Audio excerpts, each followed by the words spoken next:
Ya, kalau kita bicara tentang manajemen itu tentang pengaturan ya, organisasi tata kelola dari perencanaan sampai dengan controlling gitu.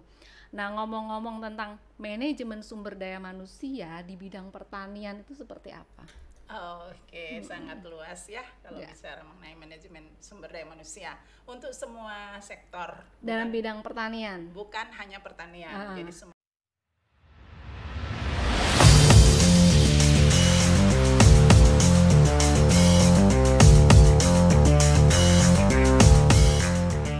Assalamualaikum warahmatullahi wabarakatuh. Ketemu lagi dengan lab kita, lab kamu semua. Kolaborasi intelektual, teknologi, dan agama dari Pusat Laboratorium Terpadu Fakultas Sains dan Teknologi UIN Syarif Hidayatullah Jakarta. Alhamdulillah, semoga semua dalam keadaan sehat dan kita akan bincang-bincang lagi terkait dengan alat, metode uji, kegiatan penelitian, praktikum, dan lain-lain yang insya Allah semua itu akan memberikan manfaat buat kita semua. Dan pada hari ini saya kedatangan tamu, beliau adalah seorang dosen di Fakultas Sains dan Teknologi. Kita sambut dengan gembira Profesor Dr. Siti Rohaini MSI. Assalamualaikum Ibu. Waalaikumsalam warahmatullahi wabarakatuh. Terima kasih sudah hadir di podcast kita. Waktunya dan semuanya, dan apa kabar hari ini? Alhamdulillah, kabar hari ini baik, sehat. Sehat Bandung ya, Bu? juga kelihatan sehat, segar. Alhamdulillah, semoga semua dalam keadaan sehat. Amin. Dan senantiasa kita bersyukur atas nikmat yang Allah berikan. Bu Siti, alhamdulillah ya kita ketemu di podcast, kita akan bincang-bincang yang insya Allah nanti akan memberikan banyak manfaat buat para pemirsa podcast kita kali ini. Jadi Bu Siti ini beliau adalah dosen di program studi agribisnis dan baru saja meraih predikat guru besar di UIN Syarif Hidayatullah Jakarta di bidang manajemen sumber daya manusia khususnya untuk agribisnis, begitu ya Bu Siti. Baik Bu Siti, kita ngobrol-ngobrol nih. Monggo, silakan ngobrol. Sebagai dosen di bidang agribisnis, kalau boleh tahu mata kuliah apa yang diampu oleh Bu Siti? Oke, baik. Terima kasih Mbak Nunung. Terima kasih saya sudah diundang di lab kita, lab kamu semua Iya. hari ini untuk bincang-bincang terkait mata kuliah apa yang saya ajarkan di Fakultas Sains dan Teknologi, khususnya di program studi agribisnis. Itu ada cukup lumayan ya, banyak mata kuliah. Tapi yang sekarang yang sedang saya asuh sekarang adalah mata kuliah dasar-dasar manajemen dan mata kuliah pembangunan pertanian. Pembangunan pertanian. Ya, untuk semester ganjil sekarang ini. Jadi semester ini Bu lumayan padat juga ya Bu? Alhamdulillah diberikan kepercayaan dan tanggung jawab yang lumayan padat. Memang hanya 2 mata kuliah dan 1 mata kuliah lagi di S2 agribisnis. Oh iya. Oke. Jadi teman-teman semua untuk Fakultas Sains dan Teknologi, program studi agribisnis ini memiliki program magister untuk agribisnis. Jadi bagi teman-teman yang S1 bidang pertanian mungkin ya Bu, manajemen juga ekonomi, bisa melanjutkan ke magister agribisnis di Fakultas Sains dan Teknologi UIN Syarif Hidayatullah Jakarta. Ya. Alhamdulillah saya dengar juga mahasiswanya banyak yang dari kementerian ya Bu ya. Alhamdulillah dominan ya, sekitar 85% adalah pegawai Kementerian Pertanian. Oh. Sisanya sedikit ya yang dari umum. Dari umum ya, tapi ada juga dari alumni kita ya Bu. Ada. Alumni kita juga ada yang masuk sekitar 5%. Mahasiswanya alumni dari agribisnis S1. Agribisnis ini termasuk program studi yang pertama ada di Fakultas Sains dan Teknologi ya Bu? Betul sekali. Iya. Bu, ngomong-ngomong tentang manajemen, saya dengar juga guru besar Ibu dalam bidang manajemen sumber daya manusia nih Bu. Ya, Kalau kita bicara tentang manajemen itu tentang pengaturan ya, organisasi tata kelola dari perencanaan sampai dengan controlling gitu. Nah, ngomong-ngomong tentang manajemen sumber daya manusia di bidang pertanian itu seperti apa?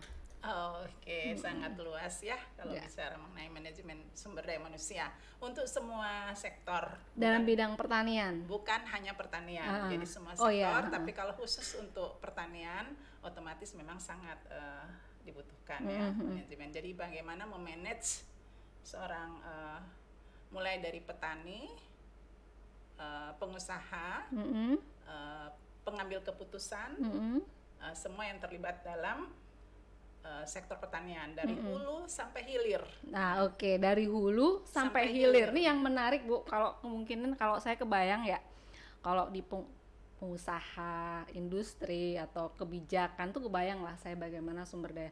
Cuman yang saya nggak kebayang itu manajemen sumber daya manusianya yang di pertanian itu pengelolaannya seperti apa? Apakah memang ada di bidang apa namanya pertanian itu yang memang menggeluti untuk mengatur tuh si petani bagaimana gimana gitu. Oke, makasih. Ya, kalau saya katakan tadi apa itu agribisnis? Jadi agribisnis kan ada satu sistem yang terdiri dari beberapa subsistem. Tadi dari hulu sampai hilir. Jadi ada subsistem hulu, subsistem on farm itu dalam usaha taninya, kemudian subsistem hilir pasca panen, distribusi sampai pengolahan, kemudian ada subsistem satu yang disebut supporting function. Jadi satu kesatuan yang tidak bisa dipisahkan. Jadi nggak bisa nih yang nanam doang kan dari hulu. Ya, tidak bisa. Sampai dia menghasilkan. Kalau hulu itu apa? Hulu itu sarana produksi pertanian. Jadi yang menyiapkan, membuat inovasi apapun terkait sarana produksi pertanian. Nah, sarana produksi pertanian itu apa? Benih, pupuk, alat-alat pertanian dan obat-obatan itu yang menyiapkan. Nah, di situ SDM-nya juga harus kompeten dong. Tadi ya ada manajemennya. Iya, memanage SDM-nya harus dimanage dengan baik. Kalau terjadi gap, misalnya antara yang diharapkan oleh suatu industri, maka otomatis hasilnya kan tidak seperti yang diharapkan. Betul. Gitu. Nah, itu harus dimanage dengan baik. Itu dari hulu, baru sarana produksi pertanian. Nah, terus lanjut ke on farm, artinya mengaplikasikan di lahan pertanian, budidaya. Bagaimana mengaplikasikan hasil-hasil dari hulu tadi ke on farm. Jadi petani ini sudah melibatkan petani, penyuluh pertanian di situ. Kita sebagai dosen bagaimana memberikan transfer ilmu ke situ. Nah, di situ prosesnya sampai panen. Setelah panen lain lagi urusannya, subsistem berikut. Penanganan pasca panen harus ditangani dengan baik. Tujuan usaha tani ini kan adalah agar continue dan efisien. Betul. Dan efektif.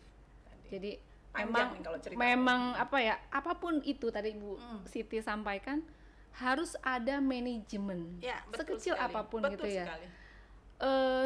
Hobi misalkan gitu kan. Hobi itu bisa menghasilkan sesuatu juga dengan manajemen yang baik gitu ya, Bu. Kan kita nih lagi yang sekarang nih anak zaman sekarang pengen nih lihat-lihat gitu kan. Kayaknya petani yang modern asik nih gitu kan. Tanpa pikir panjang misalkan kemudian memutuskan mungkin resign atau apa dari pekerjaannya atau memang memilih di bidang itu terus gagal gitu, Bu. Misalkan sekarang kan saya lihat tuh kayak apa sih urban farming ya kan, ya seneng yang lihatnya gitu. Ada lagi tuh yang apa hidroponik gitu. Nah, itu kan ya itu banyak juga yang dan tanda kutip ya kurang berhasil lah gitu, Bu. Itu gimana tuh, Bu? Faktornya apa sih? Oh iya, keberhasilannya dari urban farming. Baik, untuk Mbak Nunung ketahui, agribisnis UIN Jakarta itu kita fokus di hilir. Salah satunya tuh urban farming ya. Gitu. Kita hilir karena kita tidak di hulu atau on farm. On farm itu hanya sekedar kita memberikan edukasi kepada mahasiswa kita, tapi kita fokus ke hilir. Jadi penanganan pasca panen, kemudian distribusi, pengolahan hasil-hasil pertanian. Nah, mengapa tren sekarang nih urban farming ya? Mm-mm. Mengapa gagal? Mm-mm. Ya, gagal kita lihat dulu kompeten nggak yang melakukannya. Dia manage dengan baik atau tidak? Kapan mau mulai? Oke. Kemudian melihat potensi pasar atau tidak. Nah, itu. Jadi jangan sekaligus wah ini misalnya sayur pokcoy ini lagi laku sekarang. Terus dia usaha langsung sekali buka itu dengan jumlah yang besar. Misalnya 1.000 lubang ya, kalau hidroponik ya kita pakai lubang ya, 1.000 lubang tanpa melihat pasar. Nah, itu bisa jadi akan mengurangi pendapatan yang tadi seperti Mbak Nung bilang gagal. Kurang jadi berhasil. Sebaiknya di manage 100 dulu, seminggu kemudian tanam lagi 100, jadi gitu. Jadi minggu ini panen 100 saja, minggu depan juga panen 100 saja, begitu seterusnya. Jadi di dalam istilah usaha tani itu adalah pergiliran tanaman. Jadi bergilir. Nah, itu yang kita sulit mengajak petani kita untuk seperti gitu. Kenapa tuh Bu? Nah, mereka kan maunya rumit ya, itu rumit ya. Sekali tanam maunya lahan 1 hektar sekali tanam semua. Habis tuh pokcoy semua. Pas panen banyak kan. Sementara, nah ini kaitkan dengan ekonomi lagi. Permintaan komoditi pangan itu ada bersifat tidak elastis ya terhadap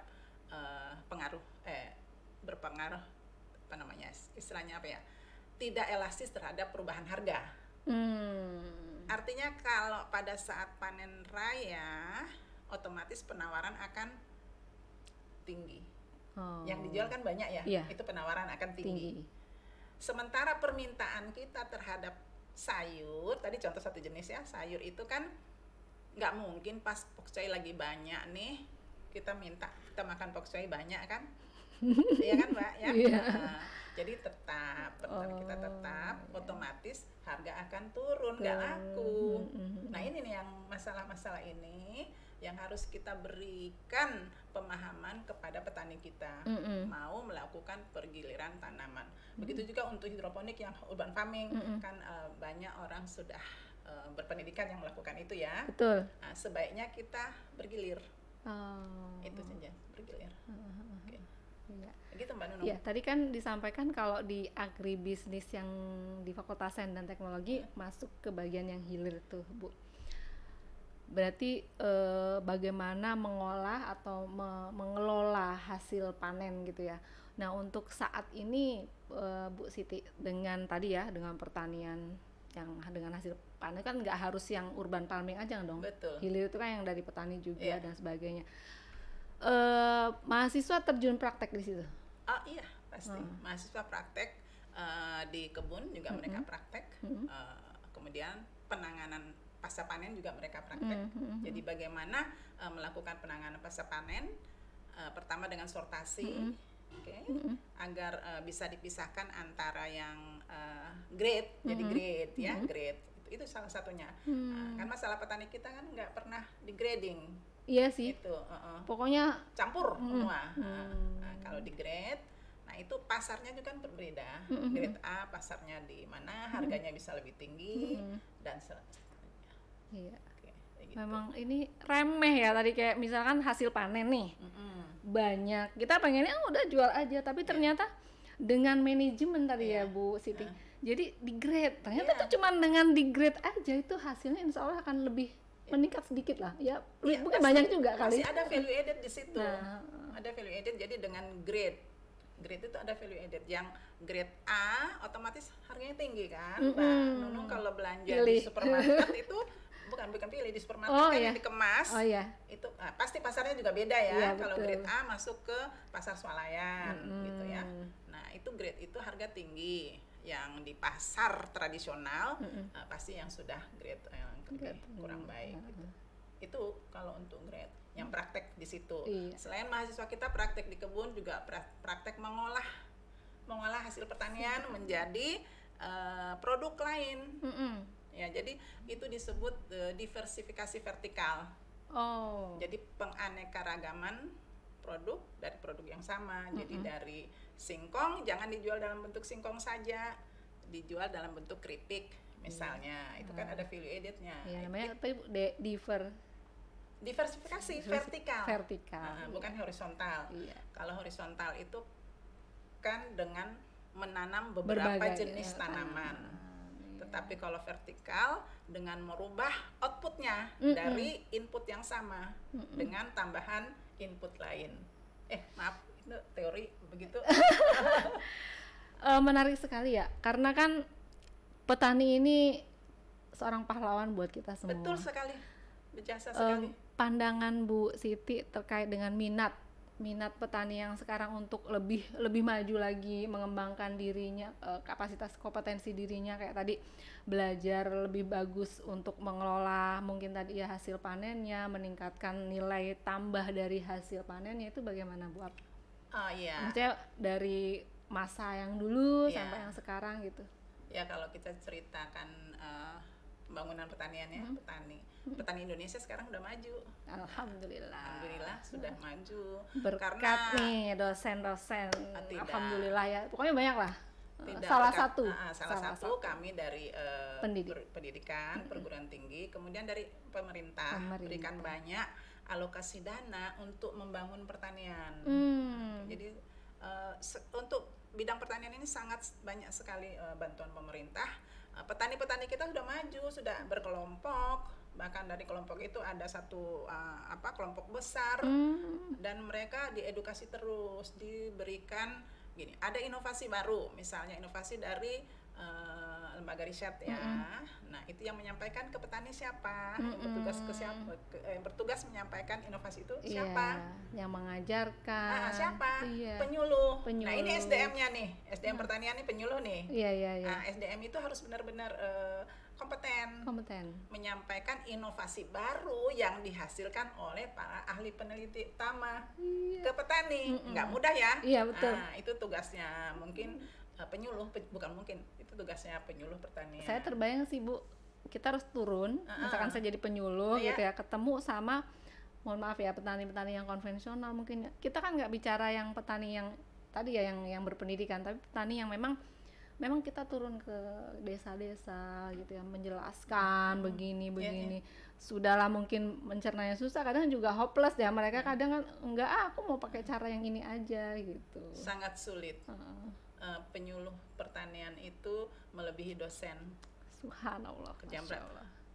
Dia harus memahami sosiologi, sosial budaya.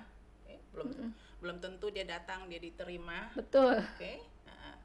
Belum tentu apa yang dia sampaikan, belum boro-boro dia sebelum sampaikan, baru datang aja udah ini mau ngapain nih gitu. Bukan ya begitu. Tetapi untuk zaman sekarang tidak, semua petani sudah welcome kepada sudah open mind lah ya. Ya, welcome, mereka sangat membutuhkan.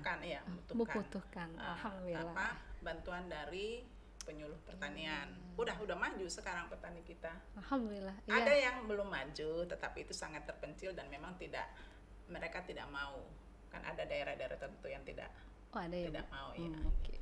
Mungkin ada apa namanya sih Bu? Budaya mereka iya. itu. Menarik banget nih.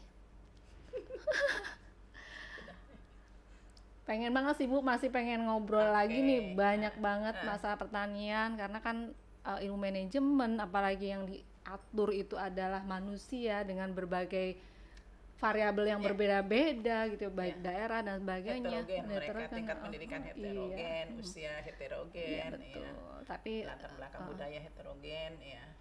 Tapi insya Allah ya, dengan semangat teman-teman yang ada di bidang pertanian ini akan memajukan pertanian kita, dan yang menjadi cita-cita mungkin bukan hanya cita kepala negara dan hanya presiden, tapi memang cita-cita kita pengen punya ketahanan pangan, kita bisa sejahtera gitu ya, dari kita untuk kita gitu ya, betul. Bu Siti Raheni.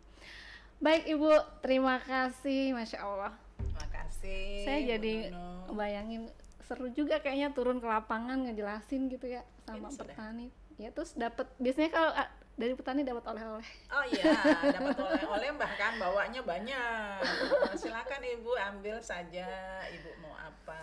itu Bu, nilai terong, nilai itu kacang loh, panjang. nilai kekeluargaan yang Iya. di tingkat seperti itu kan memang Iya. masih kental tuh di petani Bu. Nanti saya selektif. ajak lah kalau mau turun ke lokasi. Kebetulan saya sering turun mengakses petani-petani maju ya, supaya mereka mendapat sertifikat. Oh, iya. Bisa kita aja dah panen sesukanya, bawa sesukanya gitu. Ntar yang jelasin Ibu, saya yang Bagian bawa bawah aja. pulang. Alhamdulillah. Terima kasih Bu Makasih Siti sama-sama, bincang-bincangnya. Bu Nunung, Mungkin insya Allah kita akan bincang-bincang lagi dengan hal yang mungkin lebih menarik lagi dan menginspirasi kita semua. Alhamdulillah. Baik Ibu, sebelum kita tutup mungkin ada sesuatu yang disampaikan buat pemirsa kita. Silakan. Oke, baik. Pada pemirsa, terutama anak-anak muda, pertanian itu petani itu sangat berjasa. Ingat itu, tanpa petani kita tidak bisa makan. Jadi tolong hargai petani, jangan sungkan-sungkan menjadi petani yang modern.